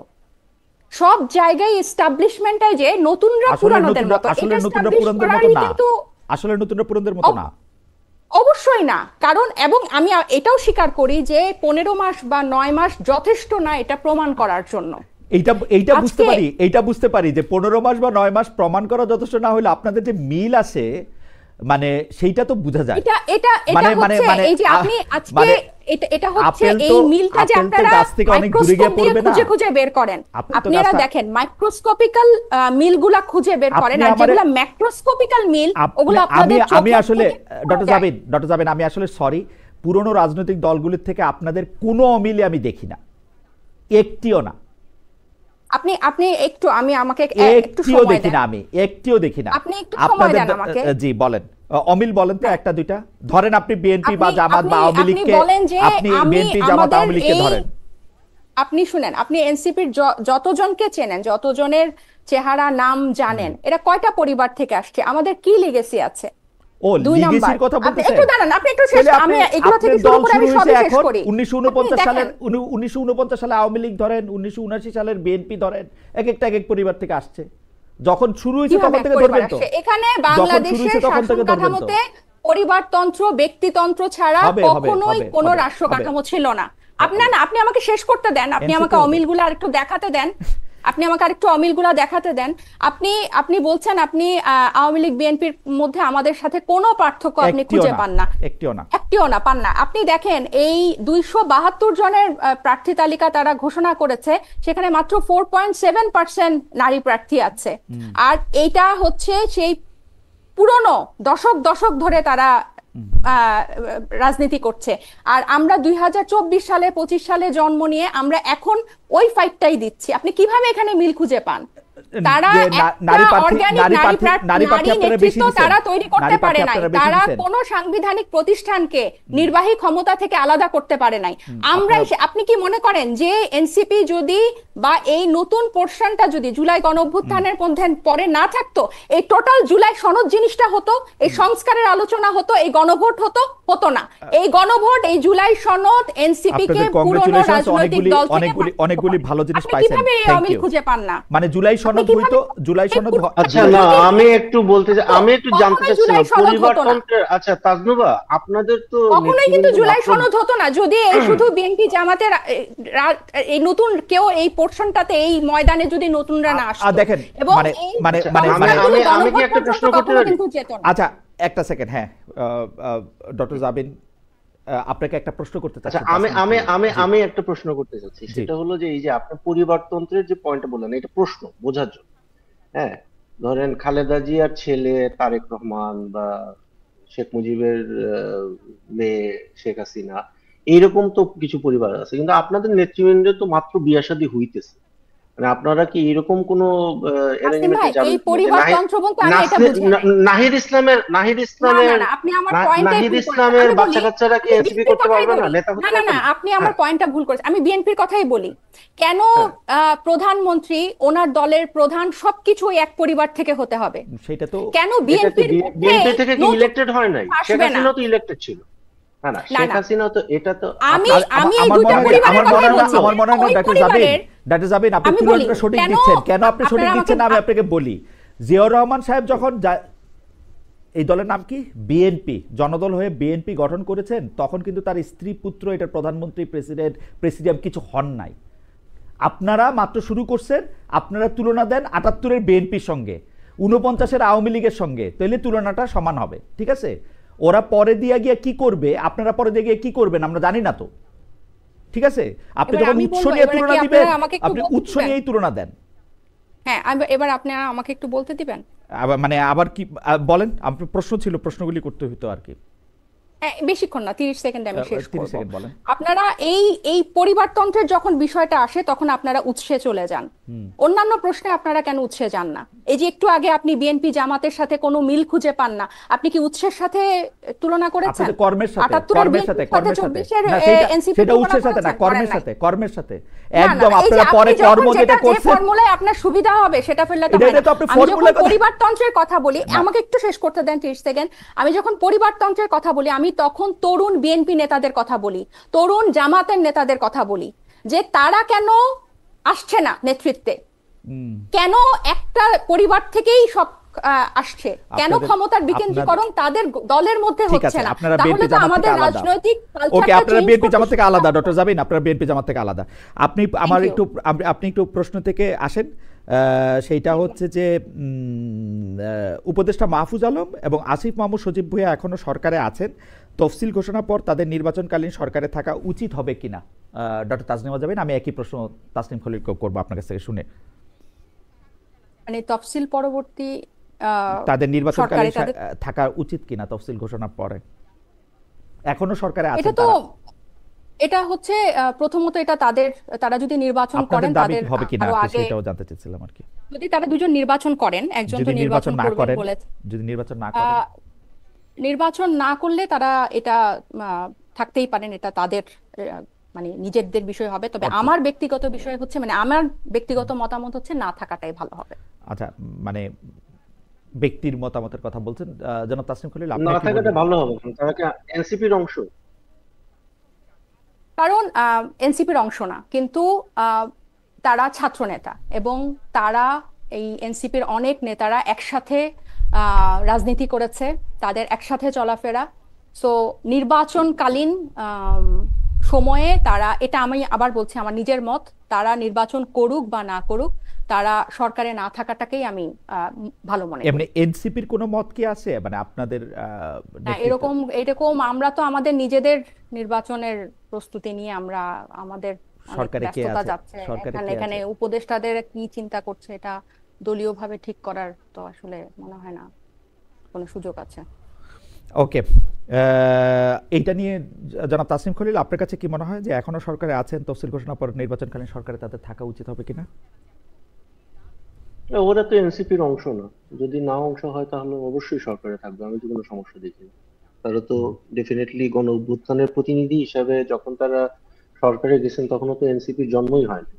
এখন এনসিপি যদি একটা ইলেকশন কন্টেস্ট করে এবং এনসিপির সাথে তাদের মানে কি বলে অফিসিয়াল কোনো সম্পর্ক না থাকে, তাইলে আমি তাদের পদত্যাগ করা বা সরকারে না থাকার আমি কোনো কারণ নেই। আমারও মনে হয় যে মানে সরকার এতদিন আছেন, নির্বাচনটা করেই যান।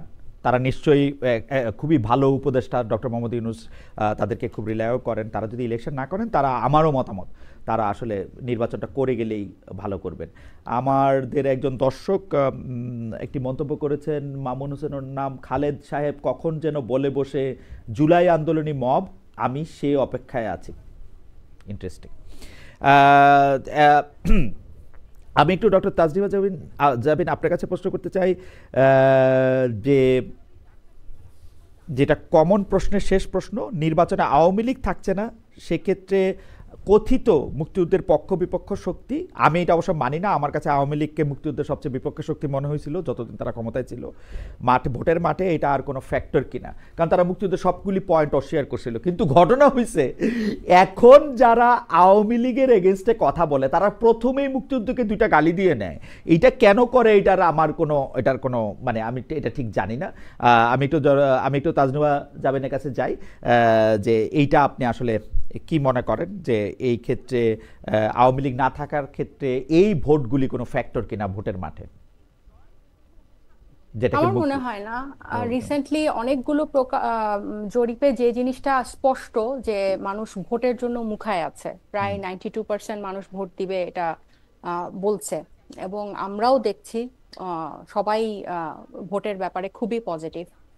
সো আমার কাছে মনে হয় না যে এটা খুব বেশি কিছুই ম্যাটার করবে। আর সবচেয়ে বড় কথা যে এই জুলাই যারা দেখেছে, সেটা এটার পরে আসলে আওয়ামী লীগ নিয়ে কথা বলা, তাদের ভোট ব্যাংক, কথিত ভোট ব্যাংক, যে 16 বছর ধরে ভোটই হয় নাই, সেই ভোট ব্যাংক নিয়ে আলোচনা করার কোনো অবকাশ আছে বলে আমার কাছে মনে হয় না। কারণ যেই দলগুলো গণতান্ত্রিক ফ্রেমওয়ার্কের মধ্যে আছে, রাজনীতি চর্চার মধ্যে আছে, তাদেরকে নিয়েই সামনের নির্বাচন হবে, এবং জনগণ এই কয়েকটা দলের মধ্যে থেকেই তাদের প্রতিনিধি বেছে নেবে। তাসনিম খলিল, আপনার কাছ থেকে যদি একটু শুনি। কি প্রশ্নটা কি? প্রশ্নটা হচ্ছে যে কথিত আওয়ামী লীগের ভোট না বলে মুক্তিযুদ্ধের পক্ষ বিপক্ষে শক্তির ভোট বলা হইতেছে, ওরকম ওইটা কোনো ফ্যাক্টর হবে কিনা, যারা মুক্তিযুদ্ধের পক্ষে আছেন তারা যারা রাজনীতিতে অংশগ্রহণ করবেন তাদের মধ্যে থেকে কাউকে ভোট দিবেন কিনা, বা যারা নির্বাচন অংশগ্রহণ করবেন? না, এখানে মুক্তিযুদ্ধের পক্ষ বিপক্ষের তো কোনো ব্যাপার না। আওয়ামী লীগের যেমন একটা ছিল, আওয়ামী লীগের একটা বড় ভোট ব্যাংক ছিল তাদের স্টেটেড সেকুলারিজমের পক্ষে বা প্রোগ্রেসিভ ভ্যালুজ এর পক্ষে, বা সাম টু অ্যান এক্সটেন্ট মুক্তিযুদ্ধের চেতনার পক্ষে, যেটা, হ্যাঁ। তো এটা আমার মনে হয় যে অতটা খুব একটা যে গুরুত্বপূর্ণ ছিল সেটা না। আমাদের একটা জিনিস বুঝতে হবে যে বাংলাদেশ রাষ্ট্র ক্ষমতায় যাওয়ার মতো সাংগঠনিক ক্যাপাসিটি আছে দুইটা দল, হ্যাঁ। একটা ছিল আওয়ামী লীগ, যেটা এখন মৃত, ইটস গন। এটা আওয়ামী লীগ কখনো ফেরত আসবে না, এটা আমি আগেও বলছি। History, Awami League is dead, Awami League is history. আর আরেকটা হলো বিএনপি, হ্যাঁ।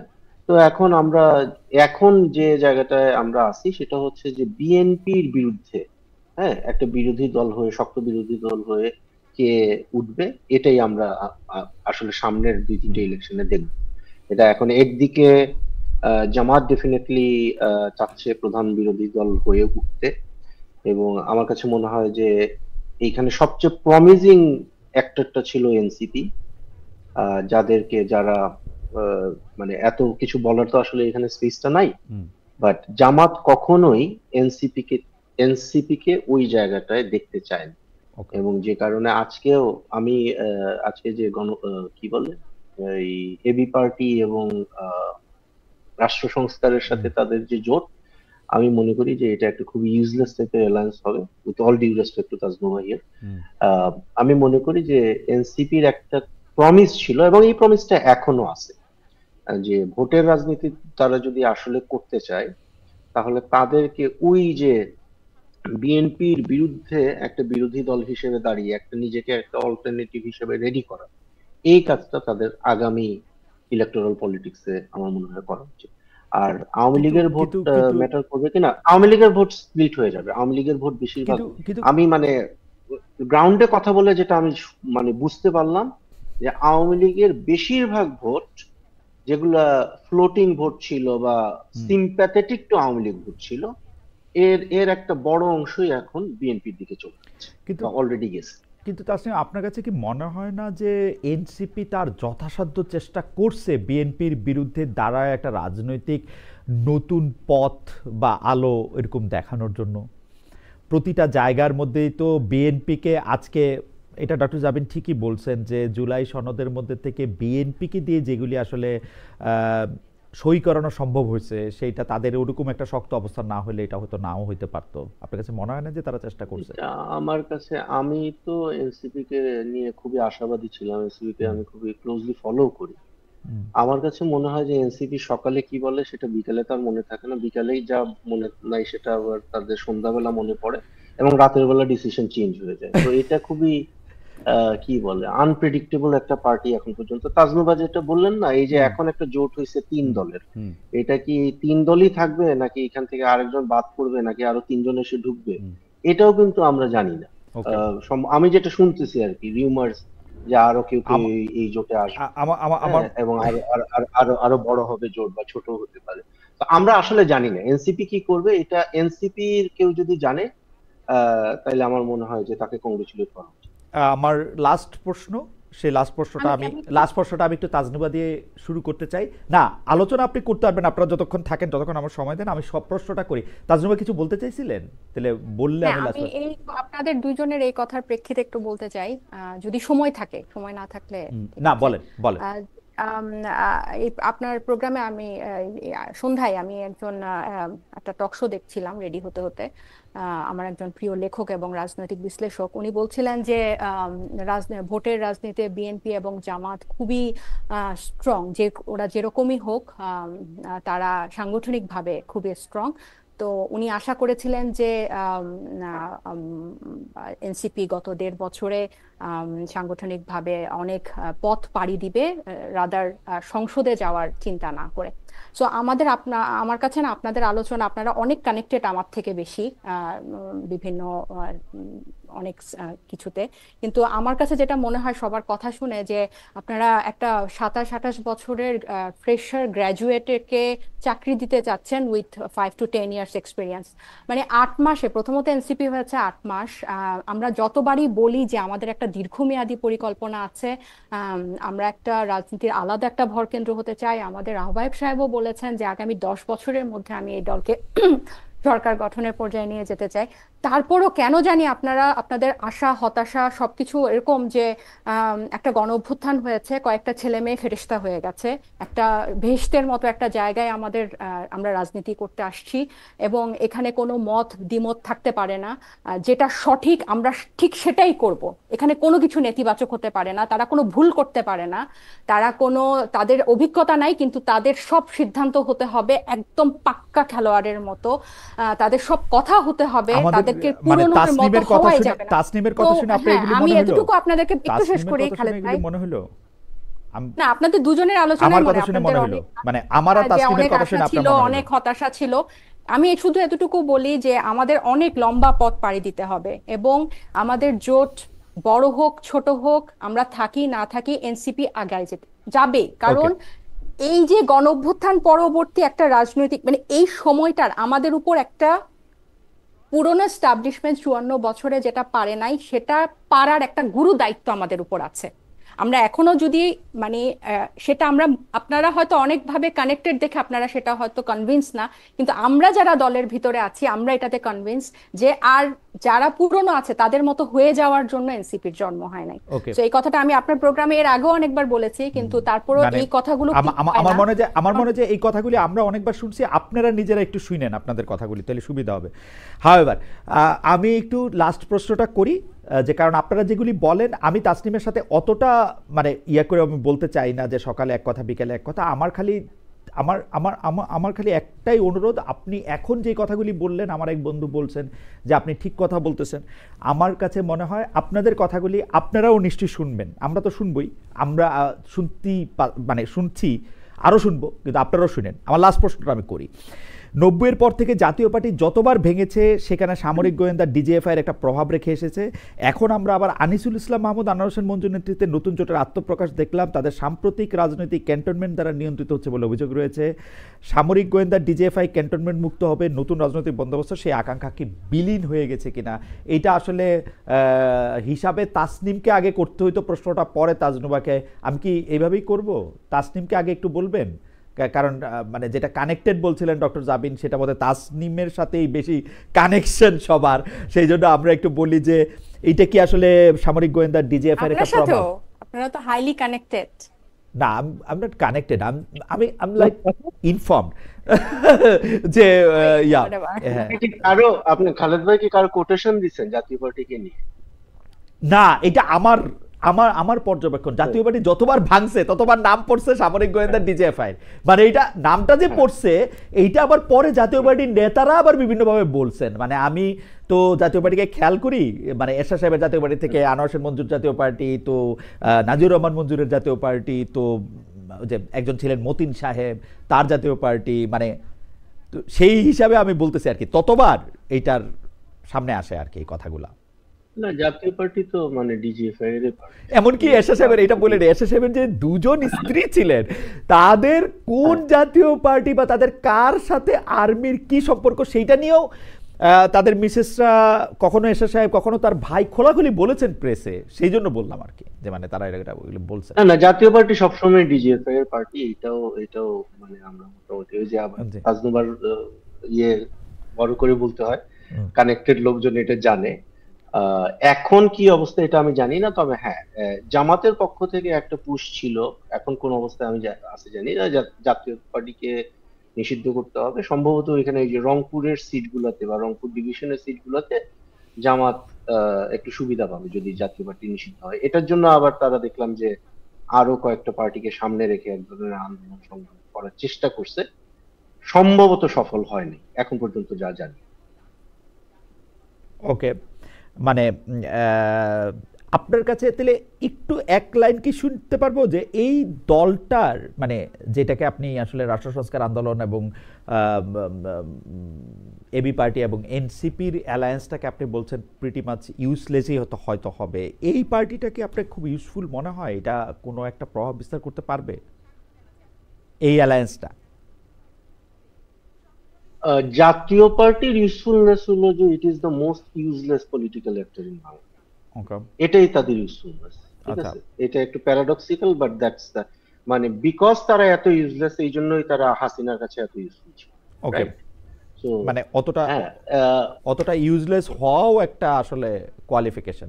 হ্যাঁ, ইউজলেস মানে কোন একটা পক্ষের পক্ষে অ্যাবসলিউট ইউজলেস হয়ে যাওয়াটা কিন্তু এক ধরনের অ্যাচিভমেন্ট, কিন্তু নেগেটিভ অ্যাচিভমেন্ট হিসেবে বলতেছে। সো জাতীয় পার্টি হলো ওই লেভেলের ইউজলেস।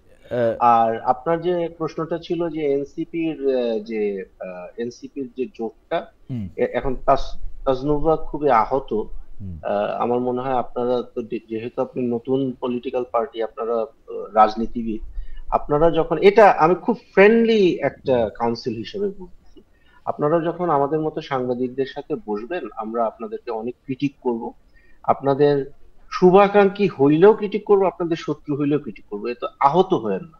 হ্যাঁ, আপনার বিষয়গুলো আপনি একটু উত্তেজিত হয়ে গেছিলেন সম্ভবত, এই জন্য আমি বলতেছি। আমি মনে করি আমি আগেও বলছি যে আমরা এনসিপি কে সফল হিসেবে দেখতে চাইছিলাম।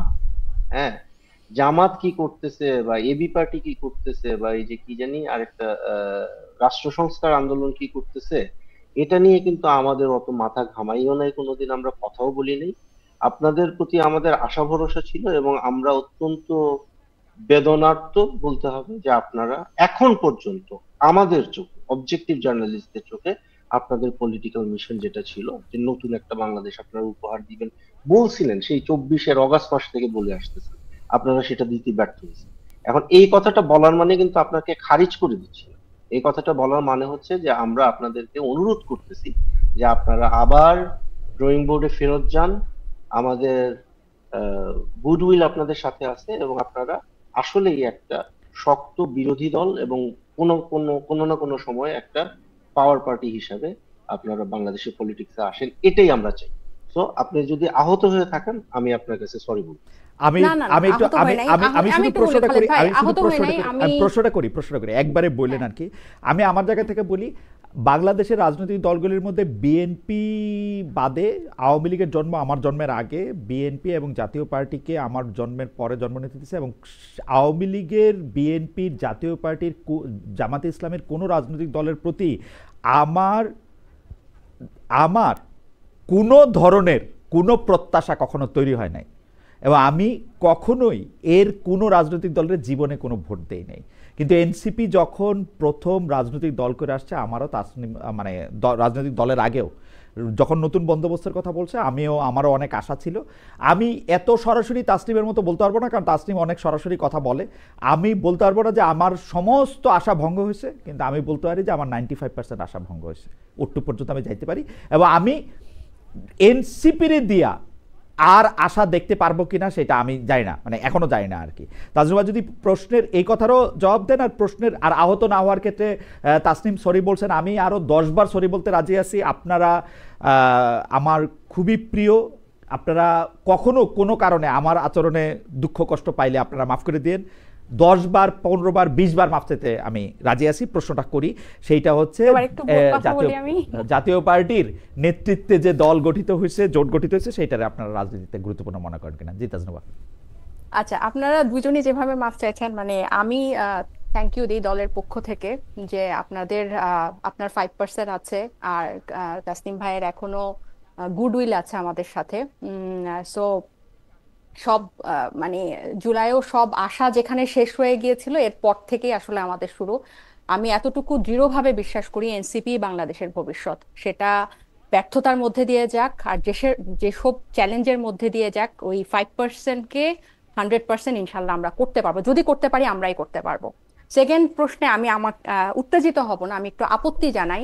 আপনারা যেভাবে দুইটা জোটকে তুলনা করছেন, যে এই জোট ইউজফুল না ওই জোট ইউজফুল, জাতীয় পার্টির রিলেটেড কোনো জোট বা জাতীয় পার্টির সাথে কিন্তু জুলাই গণ অভ্যুত্থানে এইভাবে ফ্যাসিবাদের বিরুদ্ধে এরকম মানে বোল্ডলি অংশ নেওয়া তিনটা দলের জোটের কোনো তুলনা হয় না। জাতীয় পার্টি তো মানে সিনোনিম অফ দ্যাট ফ্যাসিস্ট। এখানে তো এই জোটের সাথে এটার কোনো তুলনাই হয় না। এদের রাজনীতি করার অধিকার আছে কিনা, এরা শুধু গৃহপালিত না, এটা মোর দ্যান দ্যাট।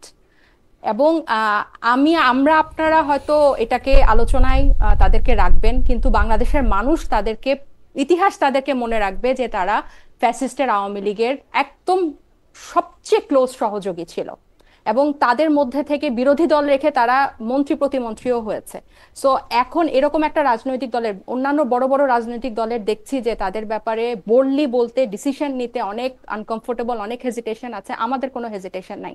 আপনারা কিভাবে এই তিনটা জোটের সাথে, তারা কি জোট করছে না করছে তার সাথে আপনারা গণঅভ্যুত্থান পরবর্তী তিনটা রাজনৈতিক দলের জোটের তুলনা করেন, এটা আমার কাছে খুবই আপত্তিকর লাগলো। যে এটা ইউজফুল না ওটা ইউজফুল, আপনাদের, আমিও আপনাদেরকে আহত করতে চাই না, কিন্তু এই তুলনাটা খুবই আমার মনে হয় আপনি জোর করে যে ব্যাপার, আমার মনে হয় ব্যাপারটা জোর করে তুলনার কাছে নিয়ে আসলেন। আপনি একটু যাবেন, আমরা দুইটা আলাদা প্রসঙ্গে দুইটা আলাদা কথা বলছিলাম। ওরকম ছিল, কাছাকাছি ছিল। আমি একেবারেই কাছাকাছি ছিল না, আপনি একদমই ভুল বুঝছেন। আবার একটু দেখেন ভাবে যে ওই তিনটা, আমার মনে হয় যে এটা আপনার প্রতি, আপনার মনে হয় যে আপনার এটা কষ্ট কল্পনা, যাবেন, আমার মনে হয় যে আপনার এটা কষ্ট কল্পনা, এটাকে মনে করছেন কিনা? না, আপনার এটা কষ্ট কল্পনা। কারণ হচ্ছে যে আমি কষ্ট কল্পনা না, এই দুইটা দলের বা জোটের কোনো তুলনা করাও হয় নাই, দেওয়া হয় নাই। আমি প্রশ্নটা করছিলাম শব্দ ধরে, শব্দ ওই না, কিন্তু আবার বোঝেন একটা ইউজলেস শব্দ ব্যবহার করছেন তাসনিম খলিল, যে এইটা একটা প্রিটি ইউজলেস হবে। আমি বলছি ওইটা ইউজলেস হবে, এটা আপনি বলছেন। এই জোটটা সম্পর্কে আপনি কি মনে করেন? এটাতে শব্দ নিয়ে তুলনা, এটা নিয়ে দলগুলি নিয়ে তুলনা না, কিন্তু দুইটা প্রশ্ন আলাদা। দুইটা প্রশ্নের মধ্যে আরো অনেকগুলি কথা হয়েছে, তারপরে এটা আপনি বলছেন। আপনি যখন এটা বলেন তখন হচ্ছে কি, আমি আপনাকে একটা কথা বলি, আমি আপনাকে একটা কথা বলি, হ্যাঁ আমি আপনাকে একটা কথা বলি, আমি আপনাকে একটা কথা বলি। এটা আসলে ব্যক্তিগত ব্যাপারগুলি বলা উচিত না। আমাদের এখানে কি হয়, আমাদের এখানে কি হয়, আমাদের এখানে এত বড় টক শো দেখার ধৈর্য কারো নাই। সুতরাং একটুক জায়গা কাট করা হয়, একটু জায়গায় কাট করে একটু জায়গাগুলি দেওয়া হয়, যেটা প্রিটি ডেঞ্জারাস। কয়েকদিন আগে ঢাকা ইউনিভার্সিটিতে আমি 3.5 ঘন্টা বক্তৃতা দিচ্ছি, 3.5 ঘন্টা। তার মধ্যে 20 সেকেন্ডের একটা বক্তব্য নিয়ে আপনারা অনলাইন এবিউজ করেন না তো? আপনারা অনলাইন এবিউজ করছেন আপনাদের নেতারাই সবচেয়ে বেশি। এটা আমি বলতে চাইছিলাম না, ছোট একটা জায়গা ধরে সবচেয়ে বেশি আপনারা এমনভাবে কথা বলছেন যেটাতে হচ্ছে যে মাপ চাওয়া, তো ভাই মাপ চাওয়া, আপনি খুশি না মাপ চাইছি? আরো 50 বার আপনার কাছে মাপও চাই, দোয়াও চাই ভাই। আপনাদের থেকে মাপ চাওয়া ছাড়া তো উপায় নাই, আপনাদের থেকে মাপই চাইতে হবে। এটা পারত আমরা, আমাদের মাপ চাইতে হবে না? না না, এটা মাপও চাইতে হবে। আপনাদের নেতারা কি বলছে, আপনাদের নেতারা কি বলছে, আপনি কি বলছেন? ওর কাছে এত মাপ চাইতে, শোনেন ওর কাছে এত মাপ চাইতে হবে না। ওরা ভালো মানুষ। ওর যদি না, তাজনুভা জামিন যদি ইসলামী ছাত্রী সংস্থা টাইপের কোন সংগঠনের কেউ হইতো, তাইলে you should have been more careful. তো আমার মনে হয় যে এই ধরনের কোন বিপদে এনসিপিতে তো সবাই আছে, এনসিপিতে তো সবাই আছে, কম তো নাই, সবাই আছে, সবাই আছে, কম নাই। আচ্ছা, যাই হোক, আজকের আলোচনাতে আপনাদের যদি কোনো মানে এমন কোনো বিষয় থাকে যেটা আপনি অ্যাড্রেস করতে চাইছিলেন, অ্যাড্রেস করতে পারেন না, তাহলে একটু যদি বলেন। আমার আর কোনো প্রশ্ন নাই, আমরা অনুষ্ঠানটা শেষ করতে পারি। তাসিম করলে আপনার কি এমন কোনো বিষয় ছিল যেটা আপনি আসলে টাচ করতে চাইছিলেন, করেন নাই, বা বলতে চাইছিলেন? না, আমি মনে করি যে টাইটেলটা সম্ভবত তফসিল কবে হবে, বা এই তফসিল কালকে পরশুই হবে, এবং এরপরে আমি আশা করব যে আমাদের এটা একটা দীর্ঘ সংগ্রাম। হ্যাঁ, সংস্কার বলি, নতুন বাংলাদেশ বলি, পুরানা বাংলাদেশ বলি, আমাদের এই এই এই সংগ্রামটা, এই স্ট্রাগলটা আমাদের অনেক অনেক বছর ধরে চলে আসছে, যে আমরা একটা গ্রহণযোগ্য ভালো একটা নির্বাচন পাবো, এবং বাংলাদেশের মানুষের যে ভোটাধিকার আগে সরকারের আমলে, রেজিমের হাসিনা শাহীর সময়ে যেটা একেবারে ডাকাতি হয়ে গেছিল, সেটা আমরা ফেরত পাবো। আমি এটাকে খুবই পজিটিভলি দেখি, এবং আমি আশা করব যে সবাই ভোট দিতে যাবেন ইভেনচুয়ালি ফেব্রুয়ারিতে যখন ইলেকশন হবে। এর আগে নিশ্চয়ই মানে দুই একবার আপনার সাথে আবার আলাপ করব। নিশ্চয়ই। ডক্টর জাবিন, আপনি যদি কোনো কথা বলতে চান। না, আমারও আর আমিও